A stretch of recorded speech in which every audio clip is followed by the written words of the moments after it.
Hello, and welcome to the Good 5 Cent Cigar Newscast. I'm Ellie Sennhenn.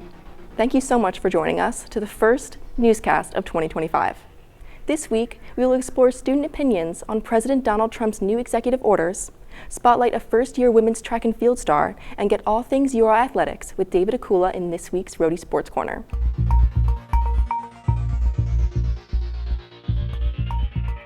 Shortly after Trump entered the Oval Office, he signed orders on gender ideology and diversity programs. Sheridan has more on how URI students feel about these recent changes. Donald Trump passed a number of executive orders as his first act as the 47th president. One of these orders deals with the fact that he states there are only two biological sexes as genders and banning diversity, equity, and inclusion, or DEI. I'm here to see how students at URI feel about this. I should add that this story may not represent the correct average of students' political opinions. Regardless of my efforts to get a diverse perspective, many people were unwilling to talk on camera, and I only approached those who were not actively busy with schoolwork. I mean, I love Trump, love the guy. He's a great dude. I support all his decisions. So, yeah, well done by Trump. I don't think the government should have that amount of power to say that. It's just ridiculous. I'm from France, and they don't say anything like that. It's just so strange. So. Well, I feel like we're regressing as a country. I mean, all around the world, you have European nations, you have countries in Asia that all recognize that DEI and transgenders are a real thing. They aren't just something you can just wipe away from an executive order. Yeah, I don't know. I feel like I don't know enough about it, but I think that, I definitely don't agree personally with it. I don't think that that's something the government should be choosing. You can be born with any sort of variation of chromosomes. Intersex people are a thing. That's not just a fun myth people made up. Biologically, that is a thing. Biologically, there are more than two sexes. If that's what you want to argue, it's there's only two sexes, only two genders. I mean, let people do whatever they want, I guess. You shouldn't have someone saying that there's two things. I think it is a massive step backwards for the United States as a country. I think it is embarrassing on a global stage. I'm Sheridan with the 5 Cent Cigar. Thanks, Kat. Looking ahead, here's what's going on next week at URI.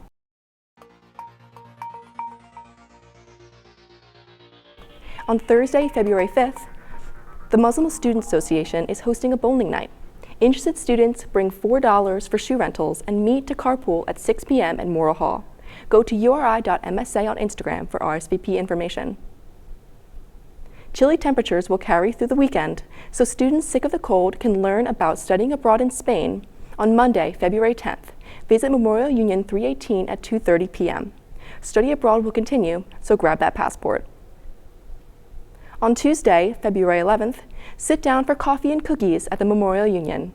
URI's Student Veterans Association is hosting a session on empowered learning at 10 a.m., and the event is open to all. With that, I'll hand it off to David Okula with this week's Rhody Sports Corner.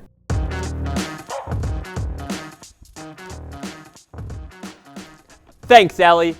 Hello and welcome to the first 2025 edition of the Rhody Sports Corner, your place for all the latest updates across URI athletics. I'm David Okula.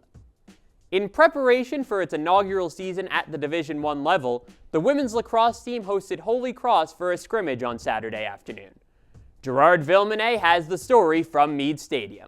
The University of Rhode Island's women's lacrosse team held their first ever scrimmage today against the College of Holy Cross Crusaders in their first ever season after the university announced the team's creation 3 years ago. The women's lacrosse team held its first scrimmage against the College of the Holy Cross on Saturday afternoon. Rhode Island lost 18-7, but the team used the match as a stepping stone to get stronger. Here is what first-year head coach Jenna Slowey said after the game.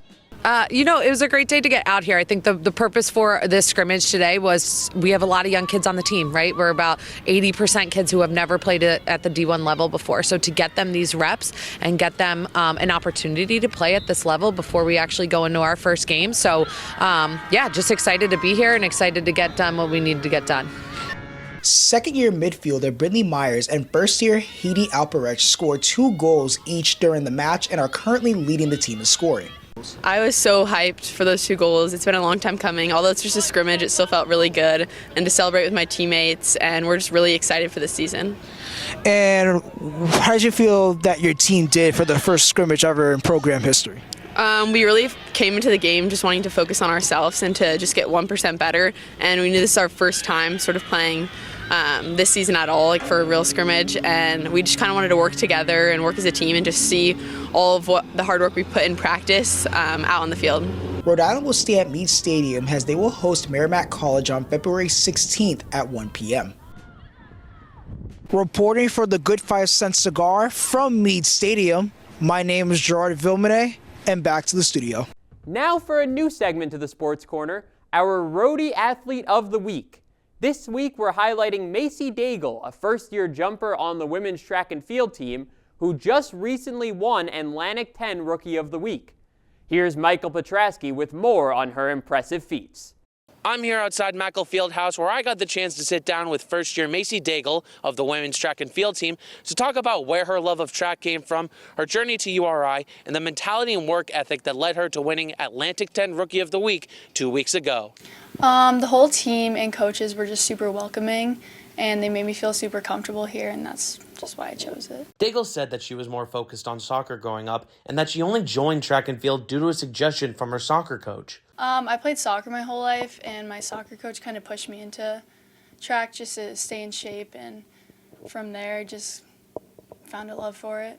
Head coach Lori Felt-Melnick has been impressed by Daigle through her first 3 meets, but believes that she can develop even further throughout the next couple of years. She's just a well-rounded student athlete that wants to learn and be very good at what she does. And we always talk about consistency of training, sleep, eating, hydrating, and everything. So the sky's the limit for Macy Daigle, to be honest with you. Daigle shared the mindset she brings to every meet and practice to help her achieve this level of success. Just showing up to practice and knowing that you want to get better each day, not only for myself but for the team. It just pushes me to do my best. Daigle told me that she has a really strong support system to get her through this first year of being a collegiate level student athlete. Yeah, it's definitely different. It's a lot to handle, but I feel like I found so many support systems here, and my friends, just knowing they're going through the same struggles as me and just the same schedules, it's very helpful. Well, my brother goes here, so that's super helpful to see him a lot. My parents have shown up to every single meet, which I'm super grateful for, so it hasn't been too crazy so far. For the Rhody Sports Corner, I'm Michael Petraske. As for some other scores and results around campus this week, men's basketball took a trip to the Bronx for a matchup against Fordham on Wednesday night. Women's basketball had its 3-game win streak snapped on Sunday against the defending A-10 champion, Richmond.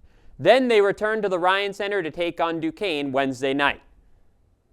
Men's and women's track and field both went to Boston to participate in the BU John Thomas Terrier Classic this weekend, while the women's team also sent its throwers to the Harvard Invitational on Saturday. Finally, women's tennis swept its matches against Fairfield and Nichols in Newport this weekend.